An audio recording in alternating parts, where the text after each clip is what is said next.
Good morning, সবাই কেমন আছো? আশা করি ভালো আছো। আমিও খুব ভালো আছি। রিনার লাইফস্টাইলে সবাইকে ওয়েলকাম। তো আবার একটা নতুন ব্লগ নিয়ে চলে এসেছি, ছোট্ট ব্লগের সঙ্গে। এই দেখো, আমি সকালবেলা রান্নায় বসে দিয়েছি। সকালবেলা ফার্স্ট কাজ হচ্ছে আমার রান্না, তো সেটাই করছি। রান্না করে টরে তোমাদের দাদাভাই অফিস যাবে, তারপরে আর মাঝে কোনো ভিডিও করিনি। তারপরে বাসন টাসন গুছিয়ে রেখেছি। কালকে মা বাবা এসেছিলো, সেই জন্য অনেক এক্সট্রা বাসন আমাকে বার করতে হয়েছিল, থালা বাটি সেইগুলো এনেছি। আর এখানে মা বাবা কিছু সবজি এনেছিল কালকে, যেমন পালং শাক, লাল শাক, গাজর, লেবু, পেঁপো, ফুলকপি, বাঁধাকপি, মটরশুঁটি সব কিছু এনেছিল। এই জামা কাপড়গুলো কাচতে হবে বলে এখানে রেখে দিয়েছি। কিছু ফলও এনেছিল, কলা, লেবু, আপেল, অনেক কিছু এনেছিল। ইভেন আমরা 1.5 মাস বাড়ি যেতে পারবো না, সেই জন্য এগুলো এনেছিল। তোমাদের দাদাভাই দেখো ঠাকুরকে প্রদীপ ধূপ দিয়ে চলে গেছে। ও যে ডিউটি যাওয়ার আগে এটাই করে যাই, ঠাকুরকে ধূপ ধুনো দেখিয়ে শঙ্খ বাজিয়ে যাই। এবার আমি যাবো এই জামা কাপড়গুলো কাচতে, যেহেতু এই বিছানা চাদরগুলো কালকে সবাই এসেছিলো, যার জন্য পাতা হয়েছিল, সেই তার জন্য গরম জল করতে দিয়েছি। তারপরে আমি ঘর মুছবো।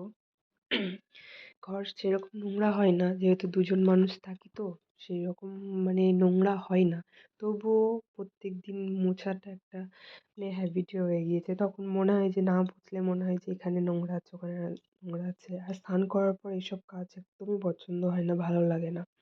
এরকম জল গরম করে দিয়েছি জামাগুলো কাচবো বলে, জামা কাপড়গুলো, বেডশিটটা কাচবো বলে। তারপরে আমি ওইগুলো ভিজিয়ে দিয়ে এসে আমি ঘর পুছতে এসেছি। ঘর ঘর পুছছি। এটাই হচ্ছে আমার সারাদিনের ডেলি লাইফস্টাইল। 4 দেওয়ালের মাঝখানে এটাই রুটিন প্রত্যেকদিন। সকালবেলা উঠে রান্না করা, ঘরদোর পরিষ্কার করা। তারপরে যখন আবার তোমাদের দাদাভাই আসবে, তখন তার পেছনে তাকে কোথায় গরম জল করে দেওয়া, ফল কেটে দেওয়া, স্ন্যাক্স বানিয়ে দেওয়া, এইসবই করি।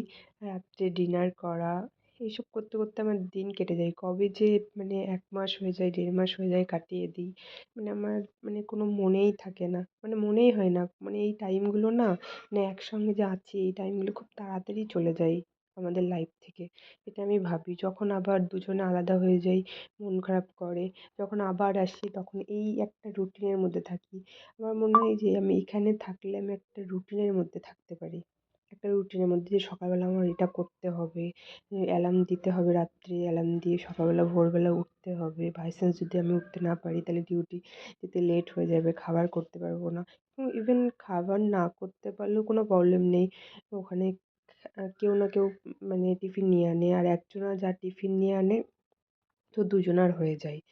তারপরে দেখো আমি ঘরদোর মুছে জামা কাপড়গুলো কেচে আমি স্নান করে চলে এসেছি আমার রুমে। রুমে এসে নিজের ব্রেকফাস্টও করে নিয়েছি, যে এখানে জ্যাম, পাউরুটি, কিছু বিস্কুট আছে, আর লিকার চা, আর একটা কলা। এটা হচ্ছে আমার সকালবেলার ব্রেকফাস্ট আজকের। তারপরে দেখো আমি ফ্রেশ হয়ে ব্রেকফাস্ট করতে বসেছি, মাথায় হাত দিয়ে সিঁদুর পরে। তারপরে এই বাইরে এই কোয়ার্টারের সামনে জামা কাপড় মেলে দেওয়া। আজকের ভিডিও এখানেই এন্ড করছি। স্কিপ না করে পুরো ভিডিওটা দেখো। যদি ভালো লাগে লাইক, কমেন্ট, শেয়ার করতে ভুলো না। আর এইভাবেই সাপোর্ট করো, ভালোবেসো। By, tata.